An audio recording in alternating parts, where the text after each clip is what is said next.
phillips. Now, 1 in 3 women in the UK will have an abortion in her lifetime. Countries around the world agreed that they would take steps to reduce recourse to abortion. And yet that attitude from the late kind of 20th century of this is a necessary evil that we will legalise but try and limit the impact of has somehow turned around and flipped into something that we feel that we can never criticise and we must promote, and no one must ever challenge if this is the best thing for women. Sometimes we think of abortion as making a baby disappear with some magic pills, but of course there has to be an exit plan for that child, for that child's body, and women will have to give birth. Inevitably, at that late stage in pregnancy, the question is only whether the child is alive or dead. The abortion has started to be used as a backup for contraception. A child without disabilities was protected after 24 weeks, but a child with disabilities could be killed all the way up to birth. So absolutely, there would be pain involved at most stages of abortion that would be experienced by the child. Lily Phillips is really the end of my body, my choice. Like, if you support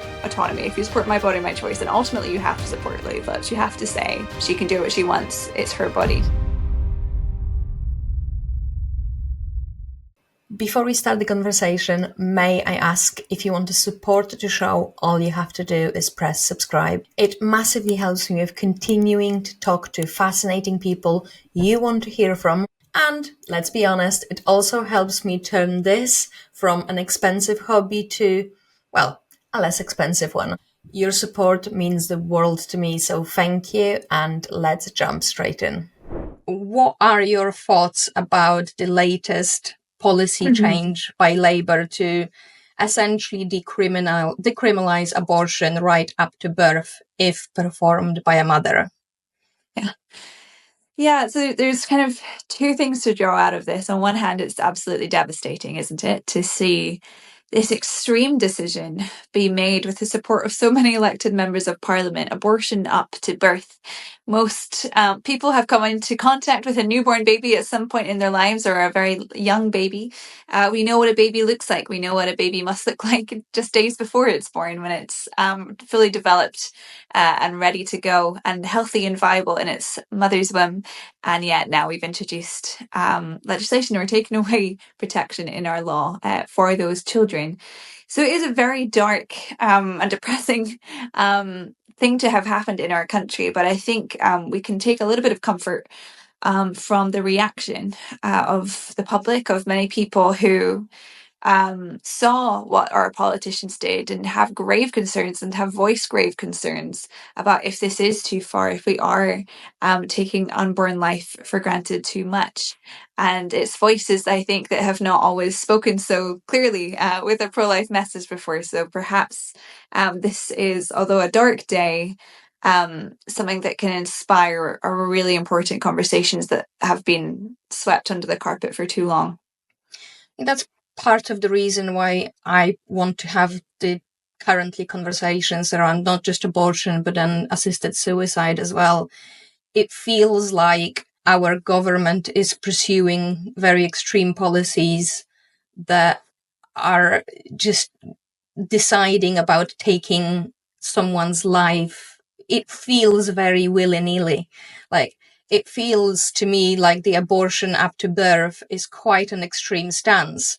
But the critics of, I suppose, pro-life movement would say, and have voiced their opinion on Twitter, that we haven't actually changed the law. The only thing that we are doing is decriminalizing mothers who would perform DIY abortions. So what would your response be to that? So DIY abortions are extremely dangerous at a late term in pregnancy. I think no matter what our ideology is, we can all agree that we don't want heavily pregnant women experimenting with abortion pills received via post alone by themselves. Unfortunately, because of this vote, I think we're going to see a lot more of that, because the criminal law was in place not only to protect infant lives, but also to prevent and deter mothers from taking this action upon themselves. And although we had cases in recent years, we had very few cases in the grand scheme of things of women who would take this measure, this very dangerous measure. Those who did go through it, famously Carla Foster in 2023, was one case that caught headlines where a woman with a baby of about 33 to 35 weeks gestation had such an abortion at home and was criminally prosecuted for it. And she talked about the experience of the abortion itself being traumatizing. She later named her child Lily because of the feelings that she was having towards this baby that she had to birth. I think sometimes we think of an abortion as making a baby disappear with some magic pills, but of course, especially at that term, there has to be an exit plan for that child, for that child's body, and women will have to give birth inevitably at that late stage in pregnancy. The question is only whether the child is alive or dead. And so we know this is a traumatic thing. We know this is a dark thing for women to have to go through, and the law was in place to prevent that. Now that we have taken away that criminal deterrent, it's very likely that we'll see far more women engage in this process, being assured by the law that they won't be prosecuted, that they aren't, technically doing anything wrong. And so it's not only for the unborn children that have a right to life and deserve better than this that I have concerns, but also for women who deserve better than having a DIY abortion at home. Then I suppose it then opens up the whole big can of worms of coercion happening by abusive partners or, pimps or whoever might be behind that. But when it is as simple as just getting a pill in the post, then there is really no oversight. And I suppose another thing that specifically the MPs were talking about as they were selling this idea of compassion and empathy, they basically says that it almost never happens. So the cases are going to be that there will be that few cases that it's sort of irrelevant. That's how I read it.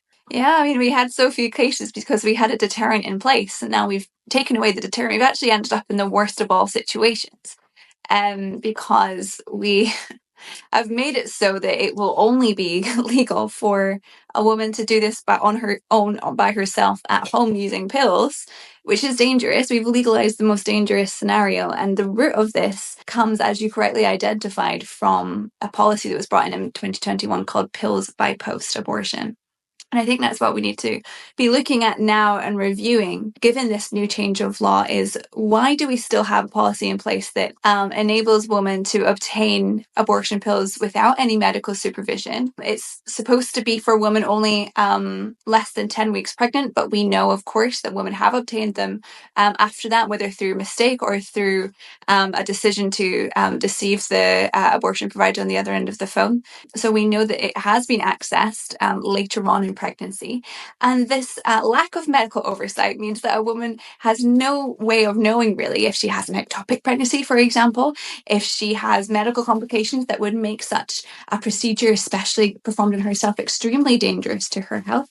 There's no way to check, as you identified, if there's a partner who's standing on the other side of the phone, listening to her, making sure that she orders these pills, even if she doesn't really want them, or parents or friends who are there pressuring her. It's an incredibly dangerous policy. And I think now that we have, decided that to remove that criminal deterrent in the law, which will make the dangers of this even more acute, it's time to go back and review that policy and make sure that we tighten that and make it so that it is much that we don't put women and their babies at risk of dangerous at-home abortions. Yeah, I think this opens the door to so many conversations that have been a long time coming, and perhaps now we finally have the opportunity to have them. One more reason why I found that particularly unpersuasive was that when abortion was legalized, from what I've read, exactly the same argument was used then. When abortion was being legalized, there were calls to say that almost no one ever does that. What mother would want to abort their baby other than the ones that are in crisis situations? Right. But when we are looking at the numbers, it's very difficult to accept that these are crises. We are talking about 250,000 abortions in UK every single year, and 1 million abortions in the States every single year. So the numbers are staggering. I mean, That's right. in the UK, one baby is aborted every 2 minutes, 2 and in minutes, the yeah. States, every 30 seconds. Gosh. I find it very, very difficult to buy the idea that all of these are crisis situations. I feel like the abortion has started to be used as a backup for contraception. Yeah, I mean, we do know. I mean, often when it comes to debates, etc., people want to focus on the very tough, hard cases, rape, incest, etc. And of course, these are important cases, and they deserve an answer, and they deserve thought. But it is also important to note that this is about less than 0.1% of abortions are in these circumstances. And in fact, why do we have so many women? It's now 1 in 3 women in the UK will have an abortion in her lifetime. So if you think of all the people that you know and all the women that you know, 1 in 3 is a staggeringly high amount. Why are we in a situation that 1 in 3 women feel they need an abortion? I mean, no woman, no girl grows up thinking I want to have an abortion when I grow up, right? It's normally something that is not wanted. So why are we celebrating this as a win for women when it's not something that anyone wants to go through?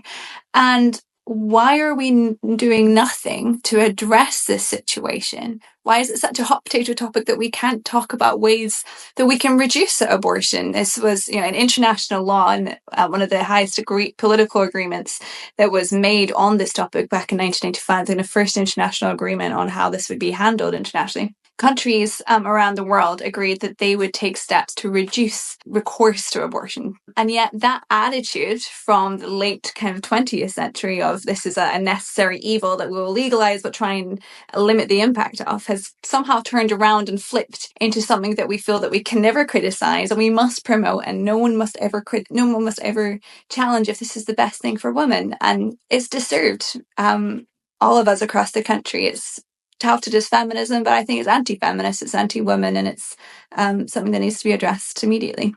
This was something that I've heard on a podcast by a lady that calls herself a feminist. She was voicing her concerns about the push from far right that aims to take away abortion rights from women.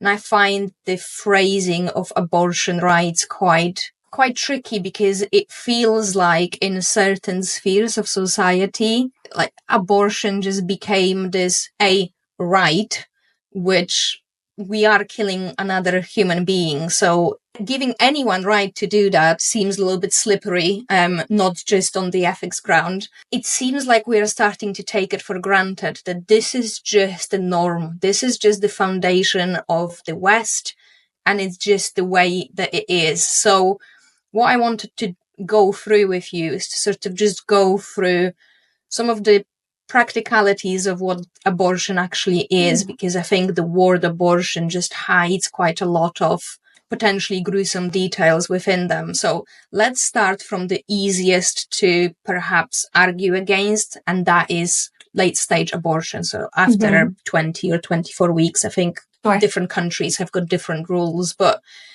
what does it actually entail? So sort of the late stage abortion, how it happens. Yeah, so at this stage, the baby would be fully developed and viable, which means that it would have a shot of survival outside the womb. And what typically happens then is it would be injected in the heart through the mum's tummy with a shot of potassium chloride, which would stop the baby's heart. So it's a poison. And that is a process called feticide.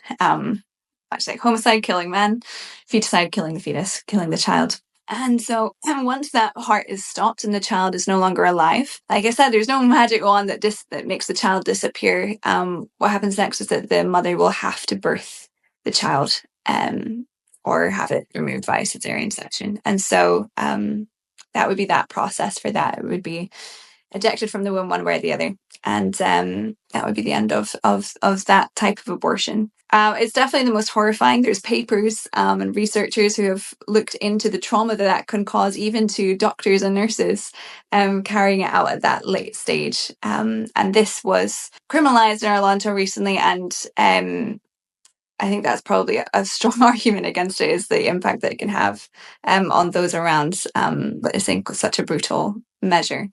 It was allowed and always has been since our 67 law on children with disabilities. It's also been allowed if the mother's life or health is in danger. But now if it's performed, and it can be performed via pills also, in a much more dangerous way, of course, now lawfully, and can be carried out at home. Do we know at all how long does it take for the baby to pass away, to die in that way? I don't know. I think that's a question for a doctor. Maybe my husband would know. But it feels like, from what I know, we know that the pain receptors should be up and working at that stage. So actually, pain receptors. There's research. Some researchers point to 15 weeks for when a baby can feel pain. Some say 12. Some say even earlier. That a baby can feel pain. So absolutely, there would be pain involved at most stages of abortion that would be experienced by the child. There's been attempts in some countries, like Ireland, I believe, to introduce bills that at least allow anaesthetic to be administered before an abortion, but that's not been successful. Okay. And again, we always hear these are very, very few in between cases. How many abortions do happen that late in the UK? Yeah, it's certainly a small minority that would occur this late. That's true. But the reason, I think, is also because, people have said, well, therefore we should legalize it. It doesn't matter because there's so few. But one must also consider that perhaps they occurred during the legal period, most likely because they were legally supplied. And so if we legalize late-term abortion, we shouldn't be too surprised, I would imagine, to see those number rise, as you indicated before. They started off when we legalized early stages of abortion, early to mid, up to 24 weeks. We saw those initially as being very, very small numbers, and they increased dramatically over the years to now being over 10 million in total in the UK. I wouldn't be surprised if we see an increase now that women have been told that this is a lawful act. And I think as well, like, even if it is a small percentage, like let's say that it's up to 1% of all the abortions, we are still talking about 7 babies a day. Yeah, which, exactly. Like 1% or less than 1%, it seems That's insignificant. Right. But when you are actually looking at very high numbers, even 0.1% is still too high number. I think if we were to actually watch abortion and say, this is what we are doing to people legally once a day, I think a lot of people might have actually changed their minds about what we are actually allowing. So yeah, I think so. You discuss these subjects all the time. What, in your opinion, is the strongest Steelman argument for late-term abortions from the pro-choice crowd? Well, I think we've touched on it a little bit. They would say that, people would only do this in a desperate situation. Oh, you can't tell a woman that she isn't desperate. You don't know her circumstances. And I think that's kind of a false use of the concept of compassion, right? Because we are compelled to say, have compassion on these poor women. They probably don't want to go through this, but they feel they have no other choice. And so therefore we should let them, go through this traumatic experience and end their babies' lives. I would take a step back, obviously, and say, well, what is compassion in a situation for a desperate woman that feels that she has to kill her late-term child? Is it to let her do that, or is it to help her find resources and help and support, emotional support, financial support, whatever it is that she needs to be able to continue and go on and not face this situation? I think that's what the average non-psychopath person would say if a mother was holding her 1-year-old or her 2-year-old child, saying, "Oh, you know what? I'm in such a desperate situation. This is really tough. I think I'll just take my child to be killed." We say, "Oh my goodness, no, don't do that. Let's find ways to help you through, to give you the support that you need, and to keep your child safe." And so when we take a step back and say, okay, it's a 1-year-old, what if it's a 6-month-old? What if it's a 1-day-old baby? Well, what about a week before they're born? Can we not offer that same help and compassion to that mother at that stage as well as later? And I suppose out of the two evils, we are talking about the baby in the womb that is 6 months. If the baby is born at that age, I believe that the chances of survival is something like 50-50, but it raises up to something like, I think, 80% when the baby is 26 weeks. Mm-hmm. So, like, for me, I can't quite understand why, if we are looking at two harms, why are we not choosing adoption as a lesser harm? Yeah, exactly. And, I think that's a really interesting point that the pro-choice or the pro-abortion movement have not quite managed to answer yet. If, let's say that there is a woman who's in a terribly desperate situation and wants an abortion at that stage, or she does, even if it's an autonomy argument, which is often made, it's just, we talk about, I'm sure you're familiar with the violinist that's hooked up to someone's kidneys and does a person have the obligation to keep another person alive using their body? And if it is just a pure autonomy argument, let's say, then why not deliver the baby alive if it's 30 weeks, 35 weeks, and you just you do not want to be pregnant anymore, and you insist that you have an autonomous right, which we can disagree on, but say that is your argument. Why can you not allow the baby to live and deliver it, and allow those medical interventions to take place to support that child? And both of you can live. Why must we kill the baby when it has every good chance, especially, as medical interventions increase, as medical science develops, babies have a stronger and stronger chance of developing well and surviving outside the womb. Why not just give that chance? So I find that argument a little bit hard to stomach sometimes when people say, well, up to the minute of birth, it's the mother's body, her choice. She can do what she wants. She can get rid of the baby. Yeah. I find that argument just really a very extreme position. But I believe that this sort of the push for the abortion up to birth is very, very unpopular within the general public. Do you know what the sort of statistics are about the public's feelings about sort of abortion, what should be allowed? Yeah, so only 1% of women actually think that abortion should be allowed all the way up to birth. There was a poll that was carried out in 2017 called Where Do They Stand? And it informed people that the UK law allows abortion for most circumstances up to 24 weeks, which is about double the average European law, which usually allows up to 12 or 15 weeks. And on the backdrop of that information, they asked where people thought that the UK law should sit. And only 1% said up to birth. But 70% of women actually said that it should move down from 24 weeks to something earlier. I think that's when they realised how extreme the UK position already is, being double that of our European friends and neighbours, but also realising that a lot of people think, about viability. Well, we've just been discussing about if the child, could be born and could be saved, then why are we allowing it to be killed? Why should we have a hospital room where in one ward, a lady might be having an abortion for a child at 23 weeks and 6 days, whereas on the NICU ward of the same hospital, there might be a 22-week-old baby receiving incredible medical intervention to develop and to survive. And so most women, 70%, would like to see it lowered to something, I guess, more kinder, let's say, than 24 weeks. With my first pregnancy, when I was in the hospital waiting to be induced, I spent many, many days waiting in the hospital to be induced, but they were looking at emergencies only due to the staffing issues. And there was a lady that came in that started labor at 25 weeks. And by the time I gave birth and sort of left the hospital, I just quietly sort of just had a chat with one of the midwives. That baby lived when I was leaving the hospital, sort of five days later, I think.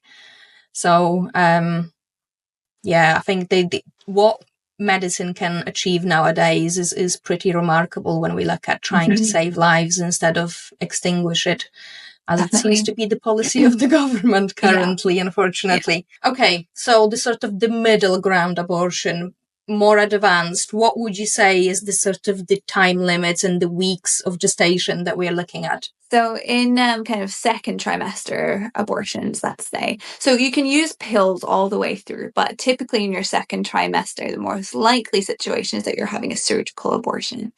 And there's a few different methods, but one common one is called a D&E, which would involve the baby is, at this stage, looks like a baby.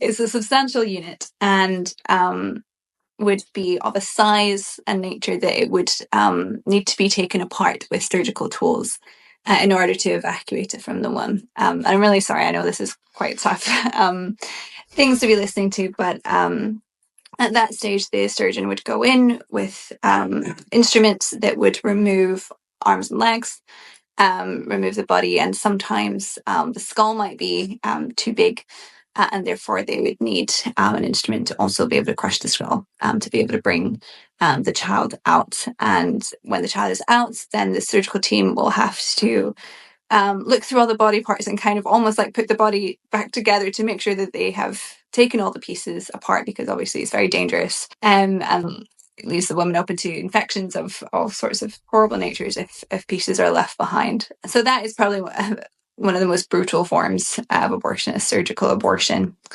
which would take place at that kind of mid stage of a second trimester. On a baby that is most likely feeling pain. Yeah.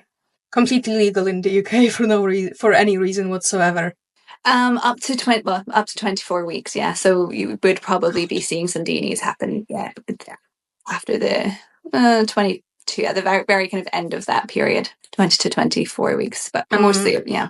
And I suppose you have another scan at 20 weeks that looks at some disorders and illnesses, which then I imagine that if then some mothers did found out that their child is likely to have either Down syndrome or is disabled, then the decision would be made for sure in some cases to have the abortion and kill the baby, essentially. So do we know how many abortions happen in the second trimester? We don't actually have super great data on the spread of abortions and exactly which ones are carried out in which procedures. But when you speak about a disability abortion like a Down syndrome or even a cleft lip or a club foot, these abortions can happen legally already all the way up to birth. So it was always the case, and this is kind of seen as a discrimination against people with disabilities, that a child without disabilities was protected after 24 weeks, but a child with disabilities could be killed all the way up to birth. And I suppose, a strong, a compelling narrative for that case would be to say, oh, what if a mother really wants this child, but and she'll let it go all the way to up to a certain point of her pregnancy, but then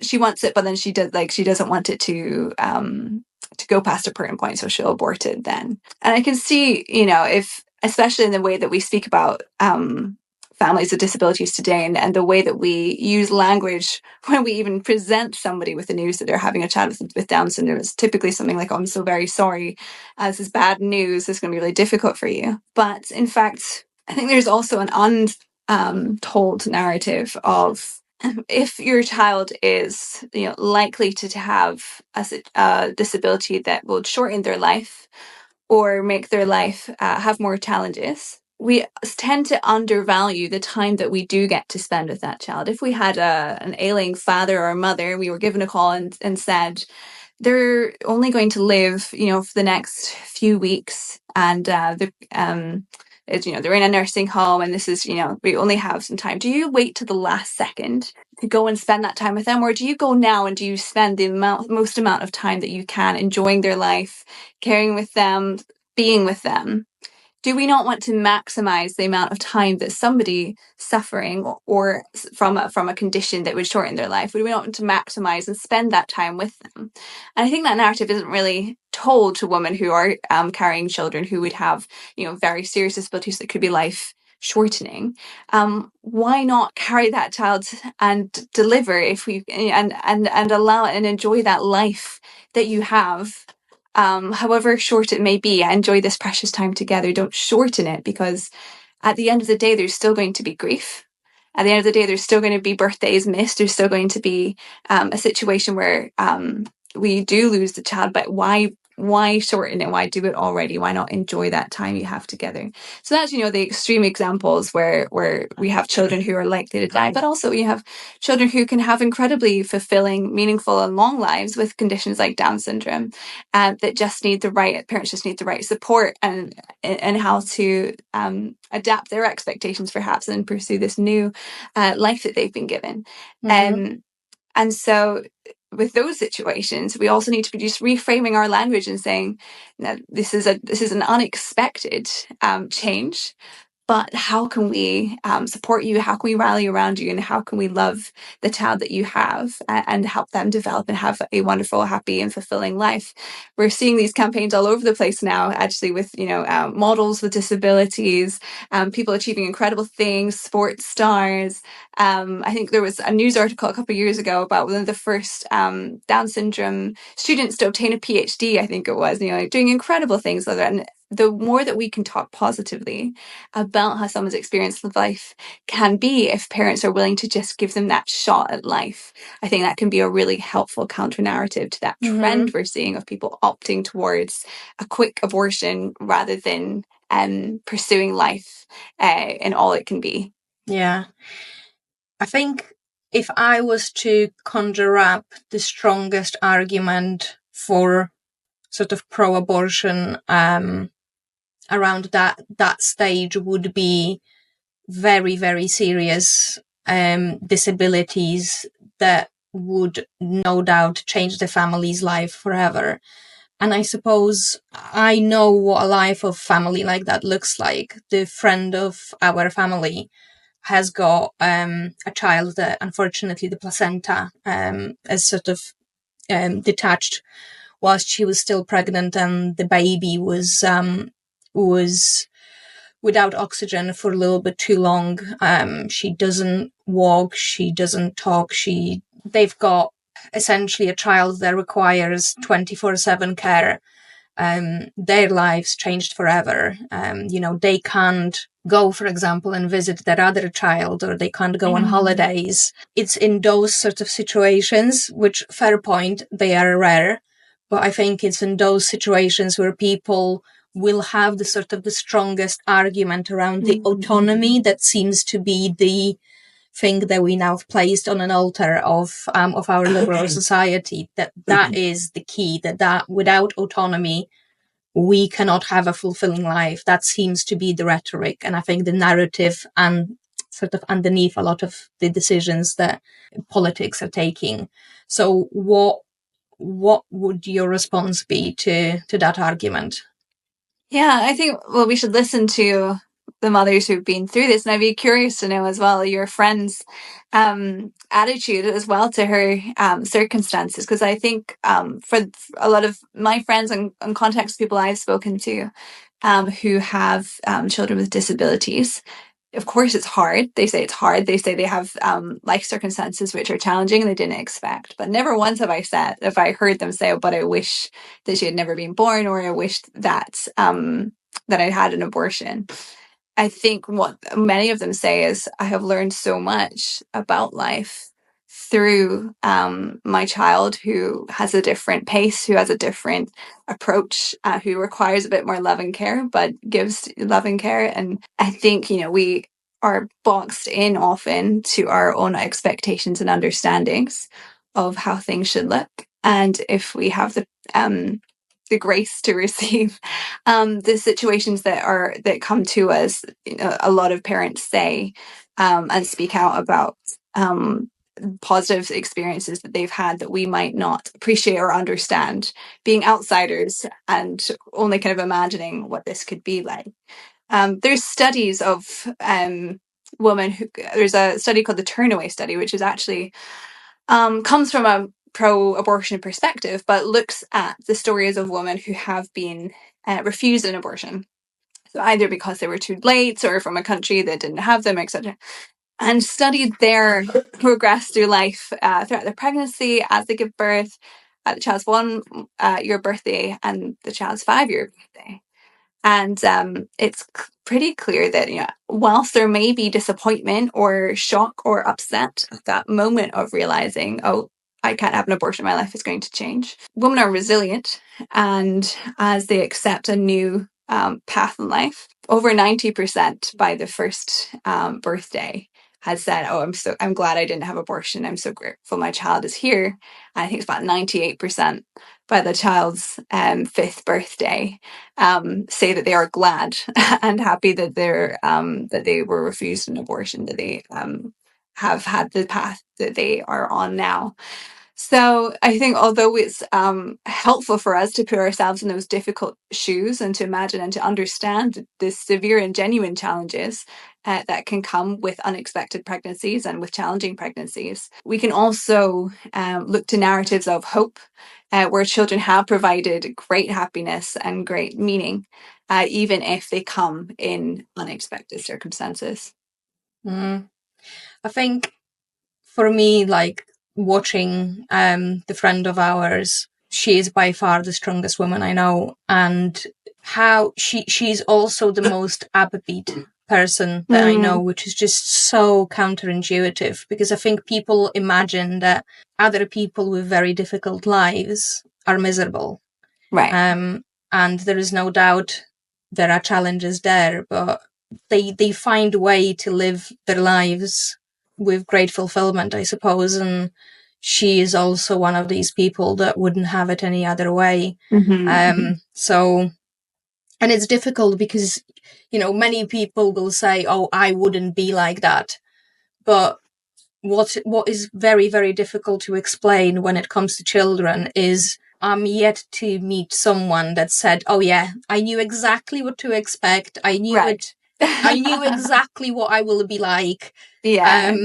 I mean, even me, before I was having kids, I was preparing, because I was running my own businesses, and I was preparing for what my business will look like after having a child. And I remember my other half was forever saying, like, there might be, you might not want to go back to work. Have you considered that? No, of course not. Don't be silly. Don't be ridiculous. Yeah. And yeah, like 4 years later, I've pretty much either sold or got rid of my businesses. All my life is essentially around making sure that we spend the most time with our kids that we can. Nice. So, and again, I was that person that said, I would never. No. I'm different. So I think this is the thing that it's very difficult to explain to people. You do not know how a big decision like that is actually going to change your life. And unless you take that jump. But, fair point, we are asking a lot from people, and I think more should be done on the sort of, the benefits and the support systems for these people to make sure that they do have the support that they need, which I think in most countries that you're looking at, the support that is available quite often is falling short of what's needed. Okay, so first trimester abortions. What does it entail? And I suppose this is where most people think it should be okay. So let's sort of tackle how, and then... Sure. Yeah. Well, this is by far the most common type of abortion, and typically it's carried out by pill. It can be either through pills by post or receiving them at a clinic. So you would have a mifepristone first, and it would essentially cut the baby off from the oxygen and nutrients it needs to survive. And you would take that first, and about 24 hours later, you would have a misoprostol, which is a pill that would then eject the baby from the uterus. So it would evacuate the contents of the uterus, including the child. And the woman typically would, during this period, experience cramping, bleeding, and many have a difficult experience of having their baby come out, for example, into the toilet would be quite typical. So it's seen as, I guess, the easier method of abortion. It's often seen as just taking a pill, it being very easy. And some people swear that it was no worse than a period and it was fine. Other women have documented very traumatic experiences. I know people who've said that they thought they were going to die. It was so painful and traumatic that they didn't expect to have so much blood. There was an article recently, I think it was in The Independent, and I think it was also, there was a similar thing published in Cosmopolitan magazine, which was very interesting, about women saying that they weren't fully warned about how painful or how difficult this experience would be, that health providers were too light-hearted even about what they would experience, and didn't give them the full explanation of what they were about to go through. So it's quite a serious thing. But yes, women can now do it at home by themselves after ordering pills over the phone. So that's kind of what they would experience. And I guess the most compelling argument at this stage is people say, well, it's so early on, some of these abortions that are taking place, 6 weeks, 7 weeks, we don't know for sure if the baby can even feel pain then. Is it, it's so tiny, it doesn't really look like us. People will call it just a clump of cells. And so they would say, this is like the best time to have an abortion. And I think, there's compelling reasons for that. I mean, you can see that it's very small compared to a late term baby. It doesn't have the same instincts and features and development. And I suppose the argument to that is then kind of taking a step back and saying, okay, so what gives any of us humans rights at that stage? So we know this little, if it's just a clump of cells, which it is, and it's a formed fetus, a formed little baby, we know that two humans don't reproduce a sheep or a kitchen table, right? We know that we kind of understand enough biology to know that with human reproduction, a human plus a human equals a new human. And so we know that this little being is one of the kind of human race, but looks very different, has very different capabilities. So you could say, okay, well, perhaps they don't have the same rights as us because they can't be dependent from their mother. They can't exist on their own. They can't survive. They can't feed themselves. They can't think for themselves. Okay. Well, sure, but what about babies that are just born as well? Because they are outside the womb, but they're very dependent from their mother. If their mother was to leave them on the street and walk away, that baby would be dead pretty quickly. So is that independent from its mother, or is it dependent? And what about a 1-year-old or a 2-year-old or 10-year-old? Or I know some 40-year-olds that are still quite dependent on their mothers. So is that what makes a human have rights? And you're like, not sure about that. Is it maybe a consciousness thing that child is so small, we don't know how much awareness they have. We don't know, they probably don't have the same thoughts, the complex thoughts that we do. That's, yeah, maybe. But then we have to think about, are there other humans that are amongst us that have that same condition? Are there humans that are unconscious? Are there humans that are asleep? Are there humans that spend years in a coma with the hope and potential of waking up? Should all of these humans automatically disqualify themselves from having rights just because they are not conscious? And I think most of us would say no, just because someone's asleep or just because somebody is in a coma or not conscious doesn't make them less of a human or less of a rights bearer. And these are things that were baked into kind of human rights law in the early days. Right? And we think, especially on the left today, we like to think about groups of beings that have different characteristics that need special protections, whether that's somebody who is disabled and has a disability that makes them unable to walk or to feed themselves. We don't think that they should be violated or put to death. And we don't think that somebody should be, just because they're a male or female, not have their rights because based on it. And yet when it comes to abortion, sometimes we think that because a woman wants a son or a daughter, that might be okay. And so if we start to think through what is that makes us have rights as adults, it's very hard to find a case that doesn't also include those little babies as well. It can't be that it's because we're awake. It can't be that it's because we're a certain gender, or that we have a certain ability, or that we're dependent from our mothers, or that we are able to walk around and talk and think for ourselves, because there's humans amongst us that can't do any of these things either. So how can we say that a child, because it's not fully developed yet, doesn't get to have those same rights? So I think it's from a human rights perspective that we can say confidently that if human equality exists, no matter who we are, what we've done, then we cannot exclude people just because they are small. I think a lot of arguments around sort of early abortion is around sort of, looking after someone for like the next 18 years, for example. But like, I always think these people haven't got elderly relatives.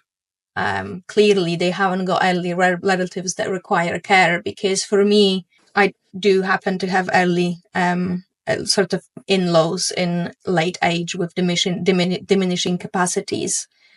And, they could be with us for the next 20 years. And it is extremely difficult around many, many things, taking decisions that affect all of us financially, for example. Baby don't do that. And I find that what we are not doing enough sometimes is comparing the lives of all elderly people with the sort of the arguments that are put for pro-choice, essentially, because quite often we also arrive at the very uncomfortable truths to face, that many of the arguments that we do put for pro-abortion would also apply to older people who sometimes, do become a burden in certain contexts in life. Although our government doesn't seem to have got a solution for that. I used to use that argument more, but I actually struggle as much now. I know it's like I actually held back on using that one on this podcast because it's harder to argue now. But yeah, I think the language that you use there about being a burden is really interesting, because I think one of the biggest persuasive arguments amongst the public against euthanasia was not wanting people to feel that they should die just because they're a burden either on the NHS or their family, etc. And the reality is that we're all burdens at times in our lives. I'm certainly a significant burden on my husband most days. We all have, times that we really depend on other people. And I accept it's more severe in old age or severe in terms of sick health, etc. But this is part of the human experience. And the idea that we should just stop caring for one another because we're busy doing other things in life is just it's a very anti-human argument. It's very autonomous argument, but that's very atomizing for society, and it's not, a healthy society doesn't kill people or leave them to death just because they're inconvenient. I use the word burden because it's the word that is being used quite often, and let's try and give the devil his due. There will be some challenging days, there is just no doubt about it, but are you not going to have the same challenging days like without a child? But I suppose one thing that I did want to mention, because I did at some point I did actually well up, was when you were using the word clump of cells. I had a miscarriage at 9 weeks, and I can definitely say that even at those early stages, let's put emotions aside. It wasn't easy, it wasn't pretty, and it wasn't something that I would wish on my worst enemy. So the fact that I think doctors and abortion providers are not actually preparing women for what is going to actually happen, it's difficult to understand. And I think also as well, it's like, if you said to anyone that you had a miscarriage, nobody's going to turn around and say, love, it was just clump of cells, don't be silly. Right. So, but we do say that when the woman doesn't want the baby at that time. Why such double standard, do you think? Yeah. It's language, isn't it? Like everything in life is a language game. And we think that we can change meaning towards, our own belief and our own attitude. But I think this is where biological reality is really critically important. I think for a woman I think it's important for all women going through this decision to be able to look at what a baby looks like at each stage. I've learned, over the years of going to pro-life talks or medical conferences that my husband has gone to, just the most incredible things about those babies at those early stages. And every week they're taking on new skills, developing their taste buds and developing their little ears and being able to start to pick up what mothers are saying and things like that. And I think it's just so important that biological reality is told and understood and well researched before women rush into making any decision. Unfortunately, we used to have great charities in the UK, and we still have great charities in the UK, but they would be able to provide information and counselling to women who were considering abortion facilities, who approached an abortion facility. They were entitled to have a conversation if they wanted with volunteers there who were able to give this kind of information and direct them towards financial support, social support if they needed that, if that was the reason that that they were considering abortion, but actually they would like to continue their pregnancy with XYZ. They were able to explore those options. Unfortunately, in another disastrous decision last year, the government has made that those people's existence illegal if they stand within 150 meters of an abortion facility. So again, we're stripping away conversations that are important to take place, rights and choices and opportunities that women deserve when they're considering this. They should have, if we have a right to choose, which by the way, abortion is not a right, but if we're being told we have a right to choose, then surely we should have a right to explore all those options as well and explore that information. But here we are. Those opportunities are being taken away, and we're only being sold one narrative, which is not cohesive and not supported by medical evidence. Given that we now live in a society that considers abortion a right, and society that considers meaningless sex and one-night stands as a right of everybody, and sort of living for now with no responsibilities, how could we even potentially walk back to a society that's a bit more restrained, I suppose, because clearly we would need to change the way that women and men relate to each other, what sex actually is for us. So how do you see actually the capability of any society to ban abortion? You know what? I think things are changing socially with Gen Z. Gen Z are very different to millennials. And, I think they have looked at what we've produced with our kind of headless hedonism, and they're quite disgusted. If you look at the reaction, for example, Lily Phillips, the OnlyFans girl who slept with 100 men in a day, and she went viral. Yeah, everybody was talking about it for sure. So she kind of got what she wanted in that sense. But the majority of people said, that's disgusting. I can't believe that happened. And if you analyze that, like, Lily Phillips is really the end of my body, my choice. Like, if you support autonomy, if you support my body, my choice, then ultimately you have to support Lily Phillips. You have to say she can do what she wants. Yeah, it's her great body. For you. But most people have actually betrayed themselves on their own logic and not done that. Most people have said, oh, that's a bit far. I don't actually agree with that. So to me, that kind of moment, and there's several others like it, but that's a good example, kind of shows we might be hitting the end zone of complete liberalism and complete kind of hedonism. Gen Z typically are not sleeping around as much as millennials do. One-night stands are much less popular amongst the younger generation. And of course, you can say there's different factors involved, like COVID, etc. But I think that, and there's also data about a lot of them coming back to churches. If you saw news over Easter weekend, there were studies that showed that there's a potential revival happening amongst that generation, with so many seeking something higher and purer than what is offered by the world. And so I think there's a natural rejection of what our generations, kind of millennials and Gen X, and maybe even Boomer, have previously celebrated. And maybe our kind of place in history was reacting to our previous past, but maybe Gen Z react as saying, no, this is too much. So I'm encouraged by that. I'm encouraged by the backlash against the recent decision to decriminalise abortion up to birth. I think many people were highly critical and said it was much too far. And I think maybe we've reached that end zone, and we do have that opportunity now to change the way that we relate to each other, the way that women value their own dignity, the way that men treat women and treat fatherhood, etc. And maybe we had to reach this rock bottom in order to start having those conversations and making the case and turning things around for the future. So I'm actually strangely hopeful in the face of what's happened in the last few weeks, that we do have an opportunity here, and I'd like to see that develop.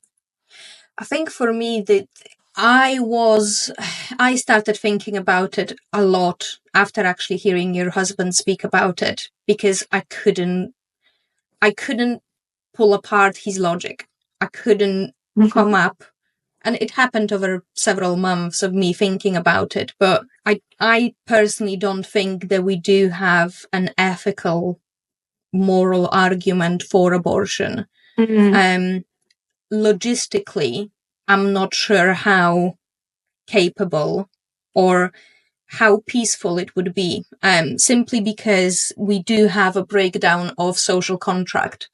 And I think the breakdown between public and the government is seen in politics right now. And I think I'm not sure how people would react to, for example, the government banning something like that, whilst at the same time not treating sex crime particularly tough. Whilst at the same time, many people, and we now do have data that we know that mass migration from certain parts of the world does come with increased sex offending. I kind of find it difficult to marry up the sort of the government that still lets all of these changes happen, not really giving sort of women the protections that perhaps women expect, whilst at the same time making a big ask for them to change the way that they've been told by culture, perhaps education, about the rights that they should expect from a society. Whilst I'm talking about it, it did pop my mind that probably the government that would ban abortion is not the same government that we've got in power now. That would be a government that would actually deal with these issues. But is there another, do we actually have a chance to change people's minds, I suppose, about it?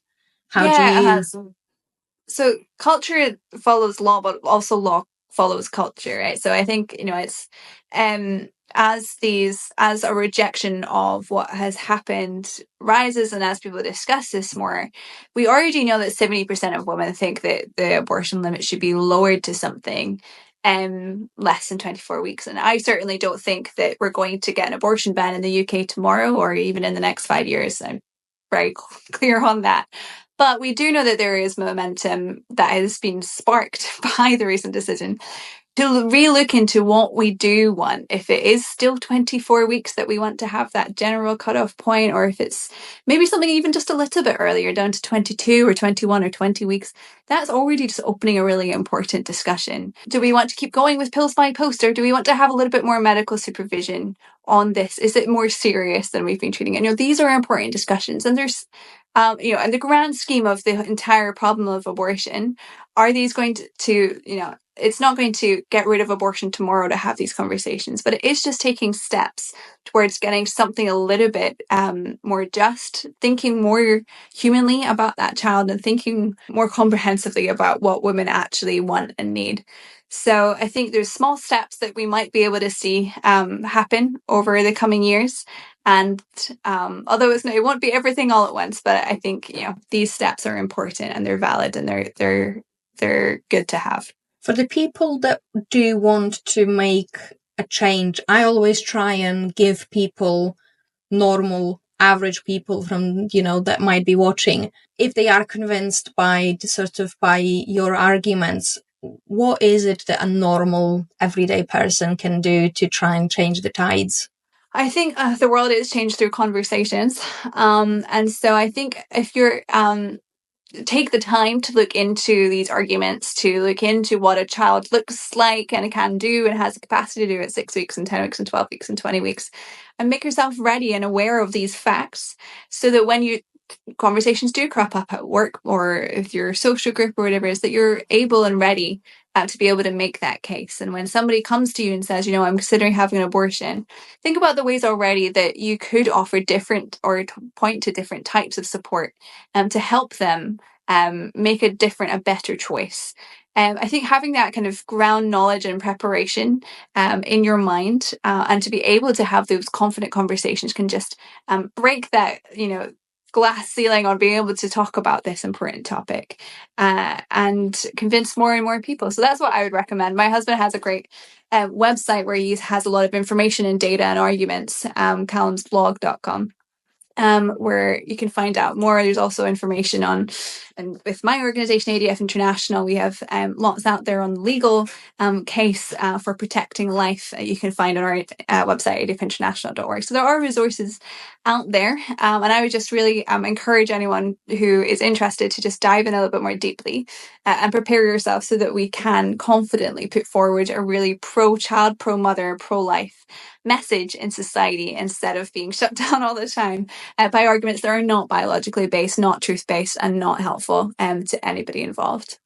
In the length of this conversation, we have had 175 babies aborted just in the United Kingdom and the United States.